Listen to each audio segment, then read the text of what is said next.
아버지가 무슨 생각에 골몰하고 있는 모습을 본 신이 고개를 들어 김구에게 물었다. 아버님, 아버님께서 김일성을 만난다고 단독 정부가 이루어질까요? 쉬운 일은 아니다.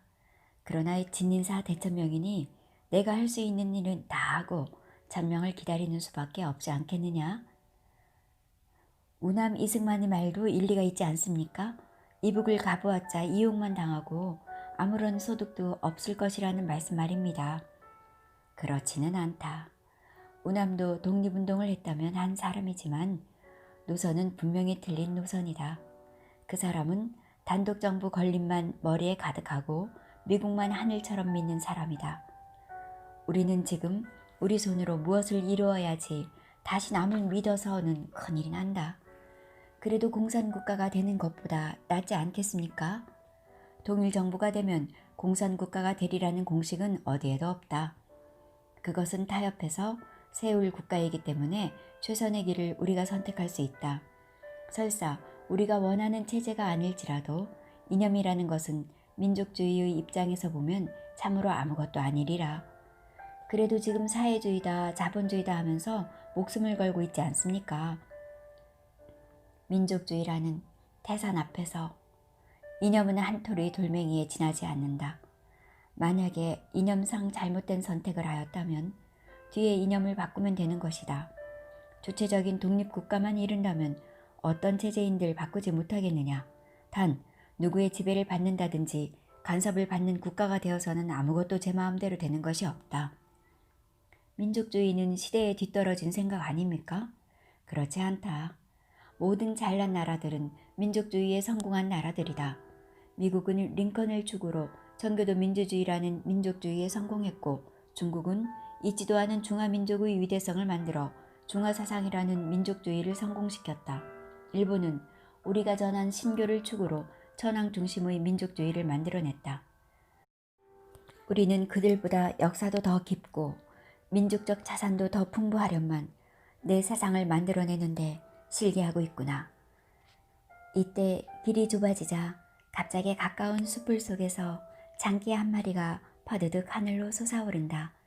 그 브레이크를 밟는 통에 차가 기우뚱하였고 어느덧 바싹 뒤따르던 기자들의 차도 그 브레이크를 밟았다. 다시 차는 서서히 움직였다. 김구는 온화한 얼굴로 신을 돌아보며 감개무량해하였다. 상해 미당로 4번지 빈민가 임시정부 청사에서 김구는 신의 종아리를 거두라 하였다. 신은 지은죄가 있어서 아무 말 없이 종아리를 거뒀다. 김구는 국기봉을 들고 종아리를 후려쳤다. 이놈! 이 못난 놈! 그래 대학을 떨어지면 어쩌자는 거야? 김구는 또 종아리를 후려쳤다. 너 하나만을 잘 가르쳐보려 했는데 나라의 동량을 만들어보려 했는데 다 틀렸구나 이놈! 이때 밖에서 문을 두들기는 소리가 들렸다. 김구 선생 계신가? 하는 소리에 누구세요? 하며 잠깐 매를 놓고 나가보니 차오따중 장군이었다. 손님을 맞이해 놓고 김구는 잠깐만 기다리게 아들 훈육을 시키는 중이네. 이놈이 글쎄 대학 시험에 떨어지고 말았네 그려. 이제 군대나 보내야겠네 하면서 또 매를 들어 종아리를 때렸다. 이때 차오따중은 얼른 매를 빼앗았다. 이 사람 이게 무슨 짓인가 말로 해도 충분히 알아들을 나이가 되었네. 이제 그만하게. 신은 어서 나가보거라 하자 신은 종아리를 내리고 조용히 두 분께 인사하고 밖으로 나갔다. 여보게, 대학은 꼭 북경대 청와대만 대학이 아니네. 다른 대학도 얼마든지 있어. 신이 대학을 떨어진 것은 어쩌면 조선을 위하여 잘된 일인지도 모르네. 지금 공부가 뭐가 그리 중요한가? 조선은 이 뒤로 모든 군사 지식이 절실히 필요할 걸세. 그 중에서도 공군의 중요성을 뼈저리게 느낄 걸세. 공군에 보내면 어떨까? 듣고 보니 그렇기도 하네만.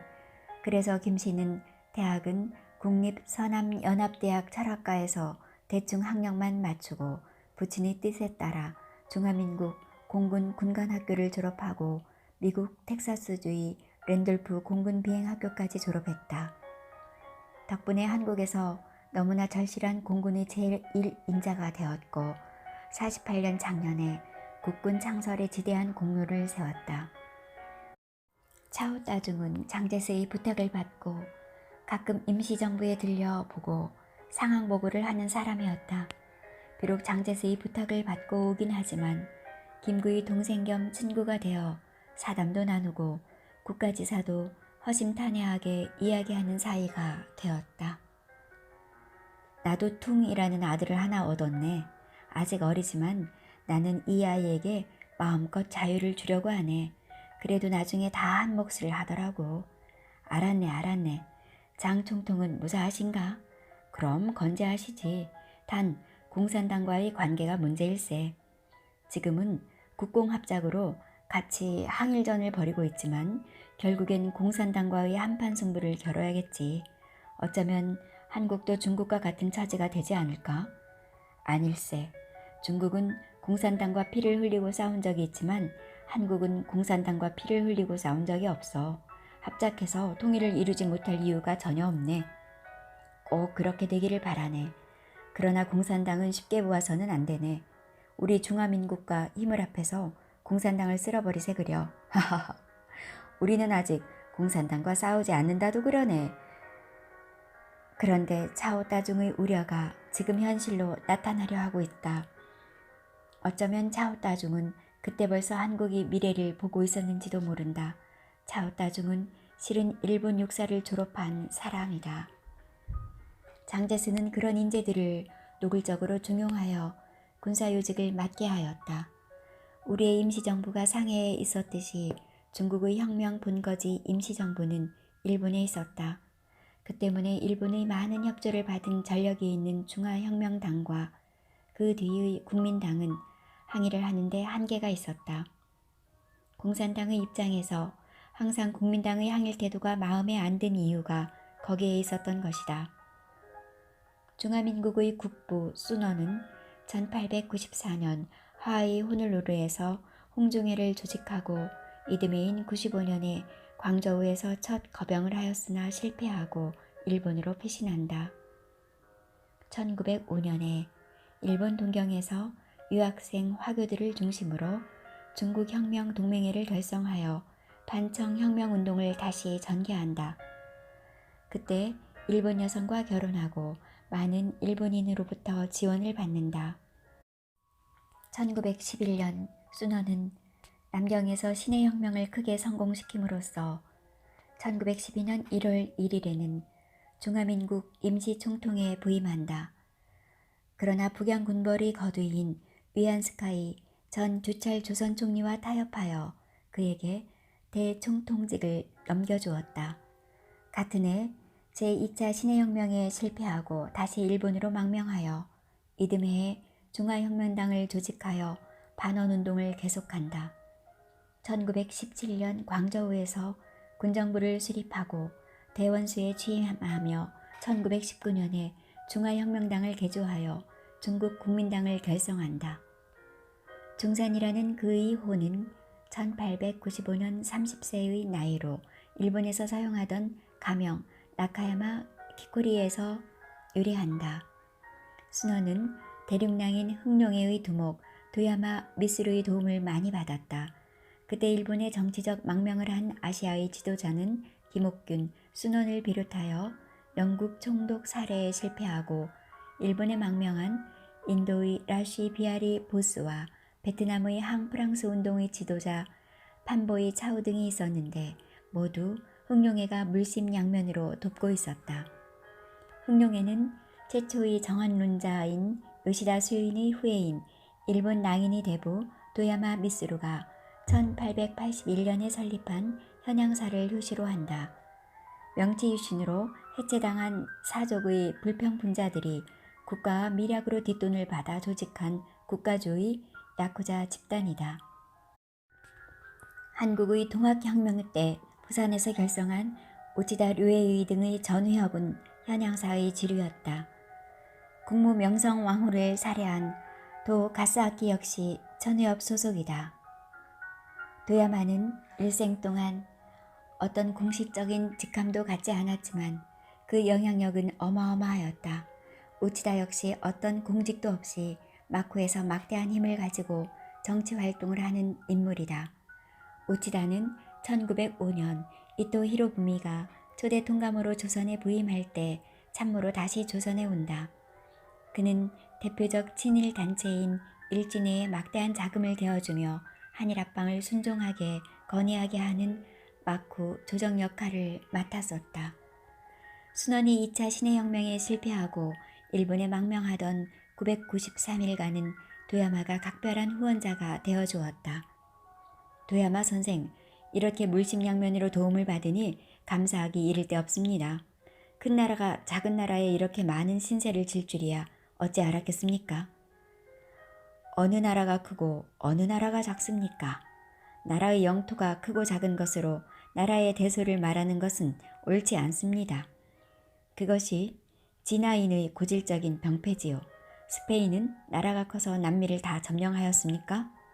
영국은 나라가 커서 인도를 식민지로 삼았습니까? 일본이 나라가 커서 청일전쟁, 일로전쟁에서 중국을 이기고 러시아를 이겼습니까? 그렇고 보니 그러네요. 황국은 항상 진화를 동생 취급해왔지요. 성덕 태자께서도 수양제에게 국서를 보내면서 해 뜨는 나라의 천자가 해 지는 나라의 천자에게 안부를 전하노라 하지 않았습니까? 아, 그렇습니까? 황국은 진화가 필요하다면 많은 도움을 줄 수 있습니다. 애로사항이 있으면 무엇이나 허심탄회하게 말씀하세요. 현재 우리의 급선무는 만청 정부를 타도하는 것입니다. 일본이 만청 정부를 타도하는 데 일익을 담당해 주신다면 조선 정도는 일본이 차지하는 데 이의가 없습니다. 아, 그래요? 허허허. 순원의 조선을 일본이 차지해도 좋다는 말은 전에 호놀룰루의 홍중의 연설에서 했던 내용과는 다르다. 그때는 고대를 회복하고 중화를 공고히 하자를 캐치프레이스로 삼았다. 이 고대라는 말은 고려 조선과 대만을 말한다. 동학혁명을 진압하러 조선에 온 청국과 불청객 일본은 조선 내에서 청일전쟁을 벌인다. 청일전쟁에서 승리한 일본은 조선에서 청국군을 몰아내고 조선을 차지하며 대만까지 할양받아섰다. 그때 자기의 번속인 조선과 대만을 일본이 빼앗아갔으니 그것을 다시 회복하겠다는 것이었다. 그러나 순원이 이번 2차 혁명에서 실패하고 다시 일본에 망명하여서는 만청 정부만 타도하는 데 협력해 준다면 조선을 포기할 수 있다는 것이었다. 순원은 일본에 대하여 아주 호의적이다. 그가 창제했다는 증산복도 일본의 가쿠란을 보고 모방한 것이며 북한의 인민복은 이 중산복을 본따 만든 것이다. 장제스는 1906년 4월에 북경 인근의 보정 군관학교에 입학하여 군사교육을 받았고 그 다음 해에 일본 육군사관학교에 유학하여 1909년 5월에 제21기로 졸업한다. 일본에서 그는 다른 유학생들과 같이 봉건 청조에 반대하고 중국의 새로운 공화국을 세우고자 하는 열망으로 순원의 중국 동맹회에 가입했고 1909년부터 1911년까지 일본 제국군에게 복무한다. 1924년 순원의 명으로 황포 군관학교를 설립하여 초대 교장을 맡으며 많은 학생들을 배출하고 군사 간부를 양성하여 자신의 인맥을 쌓고 1925년 3월 순원이 사망한 이후 국민당을 장악하였다. 1927년 4월에는 상해 쿠데타를 일으켜 공산당을 축출하고 1928년 북경을 점령하여 북벌 완수를 선언했다. 장제스의 자로 쓰이는 중정은 1913년에 순원의 중산을 본떠서 두 번째로 바꾼 그의 이름에서 유래한다.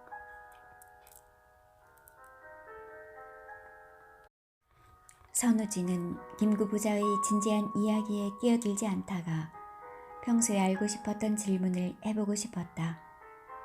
선생님, 통일된 국가가 과연 가능할까요? 우리가 설사 의견 일치가 되어 남북이 통일된 국가를 이루려고 해도 미국이나 소련이 가만둘까요? 그들이 아무리 통일을 못하게 해도 우리의 의지만 뚜렷하면 누구도 어쩌지 못하는 법이네. 단 민족적 변절자가 나오면 어려워지지. 미소 어느 한 나라의 빌부터 분할만이 최선이라고 우겨대면 지난 한 일이 되고 말 것이네. 가장 무서운 적은 미소가 아니고 바로 그 부안해동하는 세력이야. 가장 무서운 적은 항상 내부에 있지. 중국은 허잉친 장군이 일본에게 항복 문서를 받고 대만도 천이 장군이 항복 문서를 받았는데 우리는 왜 우리가 항복 문서를 받지 못하고 미군이 받았습니까? 철천지안이 되는 일일세. 우리는 항복을 받을 나라도 없었고 그런 공과를 세우지도 못했다네. 힘이 없는 나라는 나라도 아닌 게지. 이러다 우리는 또 외국의 식민지가 되는 것 아닙니까? 이 말을 듣고 있던 김신이 대뜸 끼어든다. 그러기야 하겠어요? 해방된 마당에 식민지라니요. 잘못하면 식민지가 될 수도 있다. 식민지란 반드시 일제 식민지 같은 것만 식민지가 아니고 식민지의 종류는 여러 가지가 있다. 경제적 식민지도 있고 군사적 식민지도 있고 심지어는 약초 식민지도 있단다. 약초 식민지는 마약 같은 약초만 심어서 수확해 가져가는 것이다. 네? 선우진과 김씨는 자기들이 생각이 거기까지는 미치지 못했다는 듯이 동시에 놀라는 표정이다. 김구는 하던 이야기를 계속했다. 군사 식민지나 약초 식민지 같은 경우는 일반 국민이 별 고통을 느끼지 못하기 때문에 그 나라의 말만 잘 들으면 배불리 먹고 살 수도 있다. 그러나 어떤 형태든 일단 식민지가 되고 나면 뿌리는 썩고 있는 것이다. 독립된 국가는 비록 가난할지라도 뿌리가 튼튼하기 때문에 결국에는 건강하고 강한 나라가 될 수 있다. 나의 평생의 소원은 우리나라가 완전 자주독립 국가가 되는 것이다. 남의 눈치 보지 않고 내 스스로 모든 것을 결정할 수 있는 나라가 된다면 어떤 국가인들 만들지 못하겠느냐. 그럼 우리가 완전 자주독립 국가가 되지 않을 수도 있단 말씀입니까? 선우진이 정색을 하고 묻는다. 그렇다네. 어쩌면 지금이 우리나라 9천년 역사에서 가장 큰 위기인지도 모르지. 나는 동학혁명 때 18세의 나이로 팔봉접주로 농민군을 이끌고 남하했지. 소위 조, 일, 연합군과 싸우다가 실패하고 상해로 가서 임시정부에 참여했지. 그때 동학혁명이 실패한 1895년이 실제 우리가 일본에 합병된 해라고 보는 것이 옳을 걸세. 청일전쟁으로 일본이 천국을 이기고 우리 동학혁명군 20만 명을 학살하고 맺은 시모노세키 조약으로 대만을 할양하고 조선을 자주독립국가를 만들어준다는 미명 아래 천국에서 떼어내서 일본이 차지한 것이지. 그런데 지금은 일본은 물러났지만 그보다 몇 배 더 큰 나라들이 우리 국토 안에 들어와 있어. 이들을 어떻게 슬기롭게 몰아내야 할지. 나는 유지경성이란 말을 좋아하네. 뜻을 세우면 반드시 이루어진다는 말일세. 잘 되겠지. 잘 되어야 하고 말고. 네, 저도 긍정적으로 생각하겠습니다. 우리는 너무나 많은 역사적인 잘못을 저지르고 살아온 듯합니다. 우리도 일본처럼 일찍 개국만 했어도 이렇지 않았을 것 아닙니까? 그렇지. 서양의 물질 문명이 동양의 문을 두드린 것은 거의 같은 시기였지. 그러나 일본은 완전히 문호를 개방하였고 중국은 절반쯤 개방하였고 우리는 완전히 문을 닫아버리고 말았지. 미국의 제네럴 셔먼호가 대동강을 거슬러 올라왔을 때 1866년 8월 우리는 통상을 시작했어야 했어. 그 뒤 병인양요, 신미양요 때도 물리칠 것이 아니고 손을 잡고 그들의 선진 기술을 빨리 수용했어야 했지. 그러나 과의불개하면 쉬이 과의라. 과실을 저지르고 고치지 않으면 그것이야말로 과실인 게지. 사람이나 국가나 실수는 다 있을 수 있으나 나중에 그것이 실수인 줄 알았으면 빨리 고치면 되는 거야. 알면서도 잘못을 고치지 않으면 그것이야말로 진짜 실수인 것이지. 우리는 그 뒤로도 얼마든지 기회가 있었고 실은 지금도 기회는 있지. 그러나 우리는 지금도 고치려 들지 않고 있네. 선생님, 어떤 공부를 해야 나라의 방향을 잡을 수 있을까요? 역사를 공부해야 돼. 역사에서 배우지 못한 민족은 불행하지. 역사에는 모든 해답이 다 들어있으니까. 역사를 알면 우리가 얼마나 위대한 민족이었나를 알 수 있지. 중국은 우리 배달나라 고조선의 큰 세력에 눌려 길을 펴지 못하고 살던 나라였어. 중국은 겨우 탕록이라는 척박한 황토 지역에서 탄생한 우리 주변 소국이었지. 우리 치우천왕에게 헌원은 10번 싸워 10번을 다 졌던 사람이었지. 우리 배달나라의 영역은 한반도와 남북 만주와 감차카 반도, 시베리아, 그리고 요동반도와 몽골 청해에 이르는 거대한 국토였지. 지금도 조선하라는 이름의 강이 북경 바로 위에서 흐르고 있지. 일본은 우리 백제인이 가서 세운 나라였고 자기의 모국 백제가 당나라의 침략을 당하게 되자 2만 5천 명의 지원군을 보내 백강 전투를 벌였고 백강 전투에서 패하자 돌아가서 천손사상이란 것을 만들어냈지. 모국이 없어졌으니 그럴 수밖에 없었지. 중일의 역사는 대부분이 다 후대의 목적에 의해서 만들어낸 역사들이야. 우리는 오히려 인 것의 몇 분의 1도 적지 못하고 있어. 하도 중국과 일본에 당했기 때문에 그런 거지. 실은 지금도 중일이 무서워 잔뜩 겁에 질려 있어. 선생님, 어떤 책을 읽어야 할까요? 우리 정통사학자들의 책을 읽으면 되네. 단재 신채호의 조선 상구사나 배감 박은식의 한국통사 같은 책은 다 좋지. 나는 그분들과 임정청사에서 많은 이야기들을 나누었다네. 단 식민사학자의 책은 절대 읽어서는 안 돼. 원래 식민사학자는 학자가 아니고 정치인이나 일제가 기른 주구들이니까. 이병도 같은 어린 학생들을 유학이라는 명목으로 와세다대 같은 데로 불러다 놓고 식민사학을 주입했지. 일본 천황의 칙령에 의하여 조선 총독 책임하에 조선사 편수회를 만들고 구로이타 가스미, 이마미시 류 같은 동경제국대학 동양사학과 출신 교수들을 위원으로 하고 이완용, 권중영 같은 소위 을사오적들을 고문으로 앉히고 어린 이병도나 신석호 같은 아이들을 수사관보로 부려먹으며 자료 수집이나 기록을 맡게 했지. 일본 왕의 칙령의 내용은 조선 역사를 일본보다 짧게 기록할 것과 조선 민족이 일본 민족보다 열등하게 기록하라는 것이었어. 즉, 민족 허무주의를 심어주라는 것이었다네. 해방전국에서 가장 시급한 것이 이 식민사학을 빨리 뿌리 뽑는 일이네. 여기까지 이야기하는데 갑자기 뒤에서 자동차 경적이 울렸다. 뒤돌아보니 뒤따르던 기자들이 차를 세워달라고 어디를 손가락질하고 있다. 손가락질하는 곳을 자세히 보니 38선 경계선이란 팻말이 보인다. 개성을 지나 여현의 38도선 팻말 앞에 선 시각은 6시 40분이었다. 기자들의 요청으로 기념사진을 찍고 간단한 인터뷰가 있었다. 선생님, 이번 일이 성공하리라고 보십니까? 첫술에 배부를 수야 있겠소. 동족 상잔을 피하기 위해서는 어떻게든 만나서 얘기를 해봐야지요. 어떤 보관을 가지고 계십니까? 보관이야 분명히 있지. 내가 그토록 주장하던 남북 통일이 바로 보관이지. 인터뷰는 불과 5분 만에 끝났다.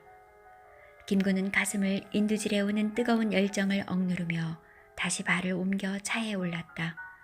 이 광경을 지켜보던 조선통신사 특파원 유중열은 감격에 찬 한 편의 시를 남한에 타전하였다.